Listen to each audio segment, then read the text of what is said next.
mold, you are tend to get injuries more. How will somebody decide whether you should get an injury or not?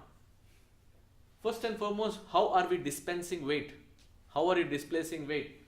So the way the body's structure is, you need to decide how you're going to transfer the weight into the legs.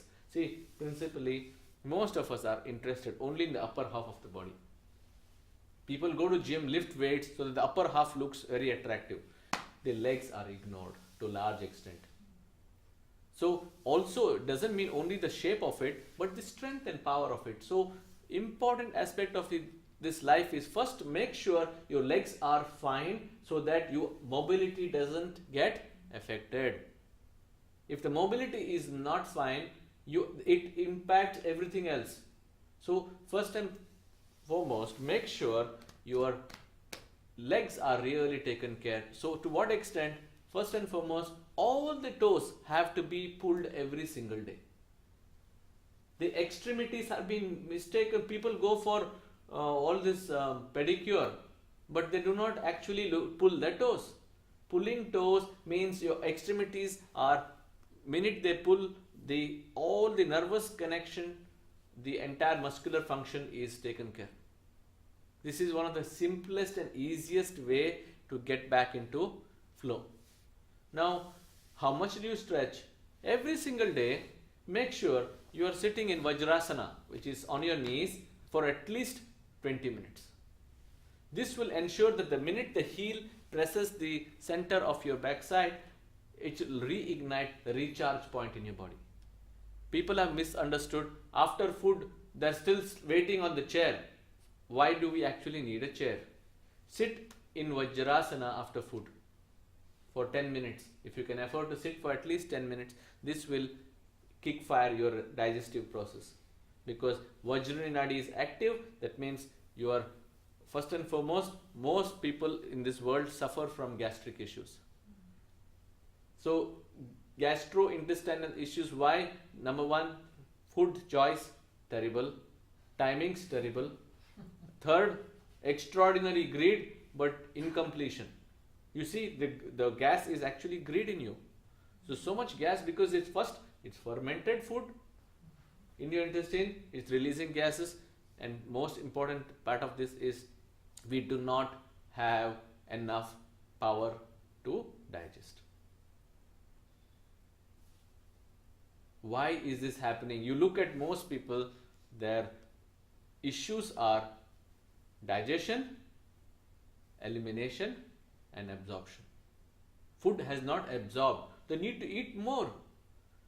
If you are able to chew into one piece of bread properly, that means 32 times you would chew in each morsel, you would actually can consume only one piece of bread or one piece of roti. Okay?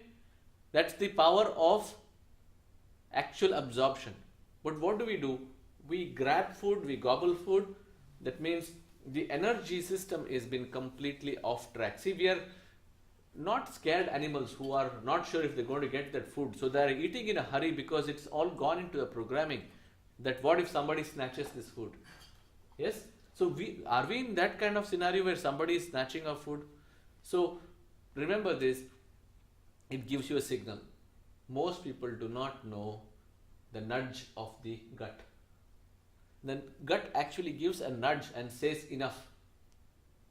There's a communication between this mini brain here and this center here. If this communication is not clear, that means we are not instinctively connected. The intuition is only possible in people when the gut is clear. Many people come to me and said, can I become psychic? I look at the belly first. See, there's a big difference between hallucination and intuition. Hallucination is the world's greatest passion. You go 9 out of 10 people in this world are hallucinating. They imagine that something is happening. Either it is extreme case of paranoia that somebody is attacking you, or it could be you are dreaming so intensely that you actually imagine that event is happening to you, or again split brain issues, bipolar issues, or then in the more saner cases, we want it to happen, event. So that means it's called wishful thinking. In wishful thinking, we color the event. We want the event to look nice to us. So imagine this connection has been lost to most people do not know if the food they've eaten is useful to them or not. They just ate because this is part of cultural acceptance. So what is the Kriyat going to do to you at this point? First and foremost, it is going to make you so pure that you know for instant, even before you put the food in the mouth, this is worthwhile for you or not. Because there is a communication. You cannot miss out. You look at the food energy, it will give you a communication, very clear communication. It happens to me all the time. People say, how do you make a choice? Isn't it already obvious? The color of the food, the quality, what is aroma coming from the food, is where did the food come from? Everything is actually a telltale indication. This is an indication. The food will actually communicate to you. What are we doing in restaurants? We go to this gourmet style. This guy overbends and puts this food in front of you. You have to come and accept the food. The food has been tortured in multiple ways. Color has changed 100 times. The more blackened it has become, people think it is enriching, more tasty. You see, they take a aubergine and make it, they put it in the frying mode for 3 hours. It can't get blacker than that. So what it is supposed to eat? Carbon. What can you expect from the carbon? So that means please make a conscious choice whether the food is giving you energy or depleting you. Minute it depletes you, it's called ama. That means it is stagnant pool of energy. Most of you just go and check in your instrument what is a toxin buildup in your system. There are pockets and pockets of ama, which is stagnant pool of energy, which is toxic. So that we don't listen, eventually we have to wait for a surgical way of taking it. See, most people are getting very easy method of finding to fight obesity to gastric binding. Why? That means your stomach size will shrink, but not your greed, right? Greed still remained the same. The only stomach has gone down, and it is one of the costliest mistakes you could ever do on your stomach. I have heard people going through disasters. Why? Simple reason is that they could not control the greed from here. How much food do we need? Fasting is one of the easiest way to dissolve toxins. This ama, whatever you talked about, is actually the food. When it's not supplied to the body looks for its own mechanisms, which is the easiest food to trap and grasp. The fat in you, the toxins in you, it's ama in you. It gets burnt out. So, if you look at this whole world today, the consumerism is so high, they have considered that if you do not have enough food, you are a poor person. Actually, you are not.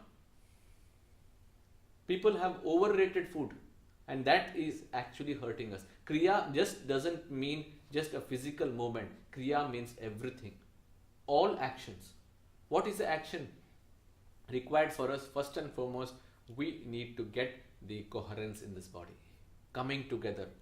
The collagen in the instrument will define whether you are a single integrated unit or a fragmented, segregated struggler. If the collagen is holding you strong, there is no pain in the body. There is no more struggle in the body. See, if people have experienced heart attack, why do we panic? First and foremost, we panic. The minute you put panic, the heart, and then there is a need for a stent. Actually, if you allow, without any struggle, the collagen will come back. You wait for 2 hours, the collagen will multiply faster and do the cohesive bonding. And the heart will emerge much more stronger than what it was. But we do not put that. We put the CPR mode. Why? Because we are so scared what will happen. One of the simplest ways to handle this body is to watch it from a witness mode. Witness mode. What is a witness? The soul is a witness to this body. It knows exactly what is this body about? Why do we need so many scanners, so many analysis, so many tests? Is because simply we don't know how to watch this body. If you know how to watch this body, you can actually tell whether you're really sick or you're really fine. The simple reason is that there is lack of love in this instrument. What does it mean? Self-love doesn't mean glorifying, pampering, spa treatment. Self-love is a supreme ability for us to honor the divine within us. See, simple. The brain has, you see this like a yoni shape right in the top. There is vents inside this circuit. These vents, out of those 4 vents, 4 ventricles, the third ventricle is most important. Why? It is a housing for the cave of the Brahma. There is a small spot inside that which is not mentioned in the medical books, but now the scientists are actually admitting that this small little gap in the middle of you is the spot where there is not even CSF flowing. Cerebrospinal fluid is not flowing there. It is just a small gap. In that gap is nothing. Void. In that void is you sitting there in complete harmony of the soul. That means the soul, not your soul, my soul business. So the soul is actually suspending itself. A part of the soul is in the body. The whole body is inside the soul. So that parking identity is there within us. So as a Kriya process, we are fine-tuning, tapping so that the energetic instrument is coming together, like you experienced today, the coming together of the midbrain. That means it is a cohesive force coming together, integrating you and telling you, come back into the epicenter. You getting me? The epicenter is very important. If you ignore the epicenter, we don't know how to exactly come back into the nucleus of everything. So there is a huge atomic force that we are. See, if you look at the eye itself, the eye is not regenerating. The first thing that happens to you as aging is in the eye. Eyes show up the first way. Why? I was looking at a picture of Ramana Maharishi. The eyes were like crazy bright, and he was an old man in the body. Why? That means the radiance of the soul is intense. The radiance of Tejas Shakti is intense. So Kriya makes you alive, sparking, radiant, not just for the looks, but for the very essence that you are a powerful, profound instrument which is the messenger of the divine, which is a pure reflection of the divine. So how to get into that state? It's not just, people have been practicing yoga for many thousands of years without actually tuning into the spinal gateways. It's like saying you identified a house, you don't know where the bedroom is. You don't know where the restive awareness is. Yes? So this is your restive awareness. In this, if you are here, you are no longer anxious, you no longer tense, you no longer, this is the secretion point. What is it secreting? The cerebrospinal fluid gathers the soma from the pit of your belly. It gathers the Ojas Shakti, the Shonita, which is the vaginal fluid for women, the Virya, which is the seminal fluid. Now all these are sublimated and pass through the Vajrani Nadi, and it doesn't know where to go because a yogi is inside you, has gone to coma mode. It comes back and settles down in your sac. Most people are completely devoid of understanding that what to do with these creative juices. So it's called Rasa Bhoda. Rasa Bhoda is somebody who does not know what to do with the creative juices. Rasa Dhara is a fluid flowing upwards. See, Rasa Bodha is somebody who is so ignorant, who cannot understand music, who cannot feel music, cannot feel energies, long before the sublimation. Sublimation is a very fine-tuned activity, not meant for everybody. This is average people on this planet. They get easily satisfied with the trash on the television, radio, newspaper. They're happy with all these crap, programs. Why? Because anything is okay. The TV is on, that means I am one with the noise channel. So Kriya is a process that will make you like a double-edged sword. It cuts you inside. What is it cutting you? It passes through the toxin. Wherever there is a toxin has to be nurtured and come to a point where you know exactly where it is coming from. What is the nurturing point? Identify this is your point, and you, like a laser beam, you smash it. You getting me? There are people like the Brazilian healer. He puts his hand into your body, pulls out the tumor. Yeah, he pulls out the tumor. How? No, doctors are not able to answer. How did he do this astral surgery? There is no anesthesia used. There is no bloodshed. There is no need for you to use any other septic method of how to get the things done. That means, please remember that there is a higher science beyond the scope of our current medical science. This body is regenerative. The metabolic activity is regenerative. Yes? To what? To the anabolic activity. Anabolism means a new cell is born. As we age, the anabolic activity drastically diminishes. So, how did the yogis live for long? That means anabolism was sustained long enough. Metabolic what? How do you expect? Yogi is not doing full scale running. He is sitting inside the cave. In Padmasana, he is sitting there. How did he get metabolic rate high? First and foremost, you have to understand the science. It does not come from logical understanding of other humans who are on the outside the cave business. First and foremost, ask if you are cave worthy. What is cave worthy? Close all your doors, windows, and see if you can sustain with the existing ambient oxygen inside your small little room. The more deeper yogic sense is that you will be able to live with less oxygen. The need for oxygenation is less because thoughts are less, breath is deep. Average yogic breath is 1 breath per minute. Average person on this